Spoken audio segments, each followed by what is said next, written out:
I can't talk about last night's game without talking about the two Yankees fans. Now, you may have heard from Dan Byer in our update that they're not allowed to attend the game tonight, right? But why are they allowed to attend games, period? It's not like they just reached over, and we'll talk about this later on the show, and did the Bartman. Like, dude was literally trying to take the ball out of Mookie Betts' glove. And I'm sure, I haven't looked, I don't know. It feels like the barstoolization of America. That's what it feels like. Like, you come to a game, I'm not against bringing your glove. I'm just not. I've never caught a foul ball, so I totally understand you want to catch a foul ball, and like they come in high and hot.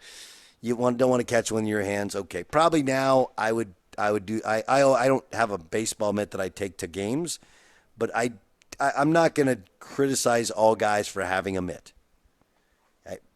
But if you're in the World Series and the ball is caught by one of the players on either team, taking the ball out of his mitt and being a DB about it, what are you doing?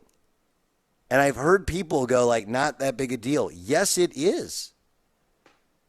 It's all about precedence. If you allow that to happen, then what don't you allow to have happen? I just can't believe, like Cowherd, for example, had no issue with it. What are you talking about?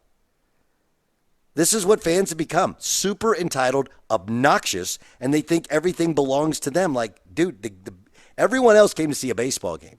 Mookie Betts made the play. And oh yeah, by the way, there's a world there where Mookie Betts catches the out, shows it to the umpire, and flips you the ball. But ripping a ball from a guy's glove, what are you doing? Major League Baseball had those two fans banned tonight with refunds. Why do they refund their money? Sorry, dude. Sorry. Go back to Connecticut. Here's Mookie Betts after the game talking about the incident with the Yankees fan. Fly to right by Torres. Betts in the corner. Does he have room? Fights with the fan. And they're going to say that it's an out and fan interference. Yeah. Fan interference. It wasn't fan interference, though. Like, it wasn't what was the guy's name? The kid's name, Jeffrey Mayer, right? Jeffrey Mayer. In that Orioles series, that was a game changer. That changed the rules of baseball. We saw the Dodger fan reach what would have been over the proverbial line and what should have been a double and end up being called a double.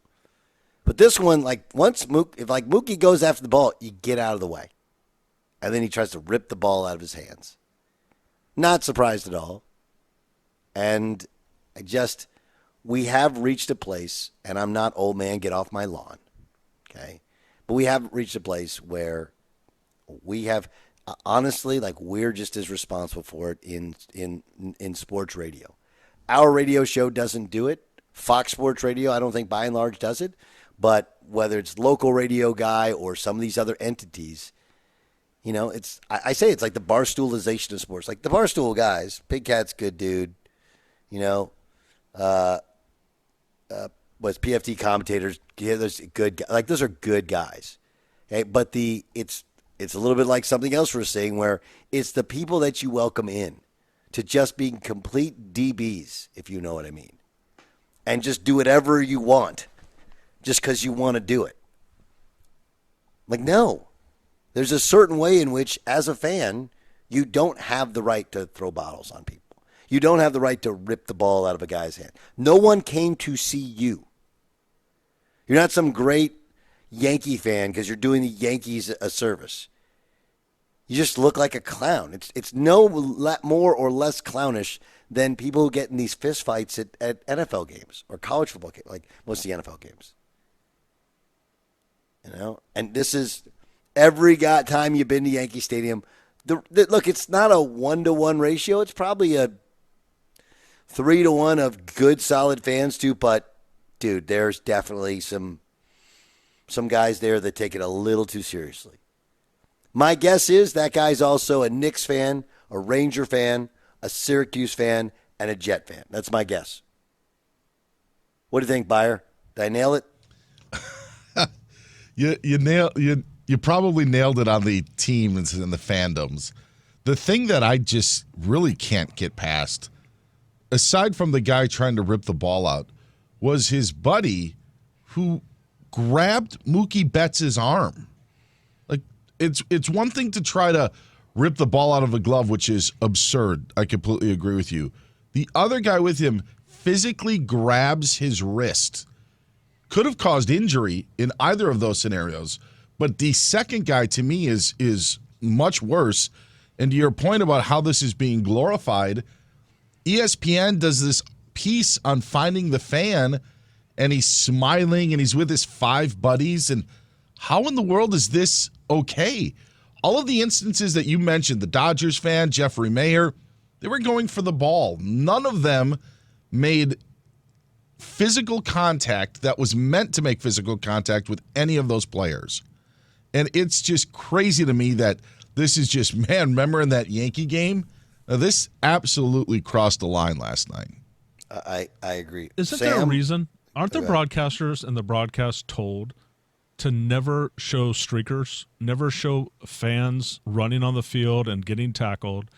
Because, and I think the reason, the essence for that is they don't want to show fans that if they do this, they're going to get attention. So the way the broadcast handled those guys last night, the way ESPN handled them today, and then the Yankees' first inclination was to allow them back into the game. They only banned them from tonight's game at Major League Baseball's behest. So the Yankees more or less signed off on it too. But isn't this just going to show fans that you can get your 15 minutes of fame as well if you touch players? Yes. And this wasn't just touching a player. Like I had a real problem with just the aggression that these two guys showed, where you're taking someone's hand and ripping it open to take the ball away. I found it to be a violation. I was really disgusted by it. Yeah, Austin Capobianco. He said, a story he told ESPN, if it's in our area, we're going to D up. Yeah, like hey, dude. We're patrolling. Hey, we patrol these decks. It's like, dude, hey, shut up. Austin. Hey, Austin. Dude, you couldn't get on a field. You couldn't get on a field, period. Shut up.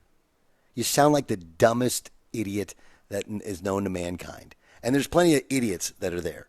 You're the guy that everybody makes fun of when they talk about the New York fan. You're the guy that called in the mic and listen, we need to get rid of everybody. Fire everybody when they lost games 1 through 3. You're that guy. You're that guy. You're that guy. And again, like the Yankees not doing something about it. I give you again. I shared this with you guys for the last week and a half. I went to the Texans Packers game. Now the difference in that one, Joe Mixon tried to do the Lambeau leap because they were a Texan fan right there, and then he got blocked and somebody dumped a beer, and they actually took the guy out who dumped the beer on him. Now he snuck back in. He was back in his seat. But my thing there was like I actually didn't mind. First of all, it's a beer. Like, come on, man. Like it's not. It was a hot, warm day. Getting a beer dumped in his other, and he was going into the stands. There was no football action for it, right? He was just going in the stands to celebrate. Like, dude, Joe, what are you doing? I know you people have done the Lambeau leap as visitors, but this is not a smart move. But if there's a ball near this, if you're going for a football or you're going for a baseball, like that's the sport. You're just a fan. You're a fan. You don't matter. Sorry, this is the, and again, I know, Jason, you love your Dodgers. This is what real athletes think of guys that say we. Like, yeah, we, and did you come to every practice? Did you come to every game? Like, right? Like, no, you're not saying we. You're not a member of the Yankees. You're a Yankee fan. You paid for your jersey, which is not yours. I don't know. If the Yankees make history and they come all the way back from being down 3-0, here's this the got to problem. be celebrated. Yes. It all changed when these guys attacked Mookie Betts, and they're going to celebrate it and glorify it. Yep. And again, embolden other fans in other sports to do the exact same thing. It's gross. It's gross.